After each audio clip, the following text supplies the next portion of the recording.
70대 운전자가 몰던 승용차가 이곳 인도를 덮치면서 보행자 2명이 숨졌습니다. 최근 5년간 부산의 전체 교통사고 발생 건수는 감소세인 가운데 고령 운전자 교통사고는 꾸준히 늘고 있습니다. 대책은 없는지 살펴봤습니다. 검은색 승용차가 중앙선을 넘어 빠른 속도로 질주합니다. 70대가 몰던 차는 인도로 돌진하고 결국 보행자 2명이 숨졌습니다. 지난달에도 70대가 몰던 승용차가 10m 아래로 추락해 3명이 다쳤고 3년 전엔 80대가 몰던 차에 60대 여성과 18개월 된 어린아이가 숨졌습니다. 운전자는 급발진을 주장했지만 경찰 조사 결과 운전자 과실로 드러났습니다.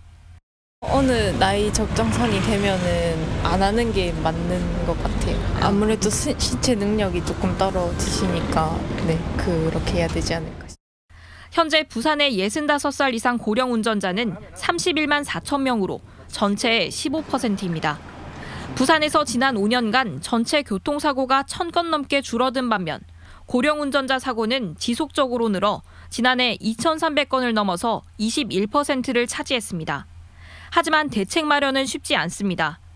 고령 운전자 면허 반납 제도가 시행되곤 있지만 부산의 경우 반납률이 3%대에 그칩니다. 그나마 이 수치는 전국 최고 수준인데 승용차 없이도 불편함 없이 이동 가능한 대중교통망 확충 없이 면허 반납만을 강요하는 것 또한 설득력이 없습니다. 친구들도 보니까 자기가 좀 헷갈리면 스스로 다 그만두더라고. 그래 이제 자기 그 재량에 맡겨야지 사는데도 사니까 차가 없으면 좀 힘들다고. 정부는 5년 전부터 고령 운전자의 경우 면허 갱신 기간을 줄여 적성 검사를 실시하고는 있지만 실기 시험이 없다 보니 합격률이 99%에 달해 제도 자체가 유명무실합니다. 이에 따라 실기 시험 도입과 함께 운전 가능 시간대와 장소를 한정해 조건부 면허를 발급하는 제도 도입 이야기가 나오고 있지만 아직은 검토 단계입니다. 고속도로 말고 야간에 시력이 좀 약하신 분들은 주간 운전만 야간 운전을 제한한다든가. 고령화가 더 앞선 일본의 경우는 서포트카 제도를 시행하고 있습니다. 서포트카는 가속 페달을 정지 페달로 착각해 밟으면 경고음과 함께 자동으로 차가 멈추는 시스템으로 일본은 고령 운전자에게 서포트카만 운전할 수 있는 전용 면허를 발급 중입니다.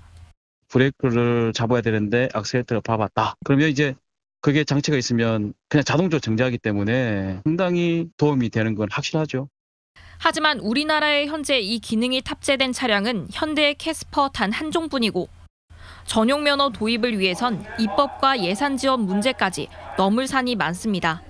고령 운전자 교통사고를 사회적 문제가 아닌 운전자 개인의 문제로 맡겨놓는 사이 전체 교통사고 사망자 중 25%가량이 고령 운전자와 관련한 사고였습니다. 이슈 분석 김윤아입니다.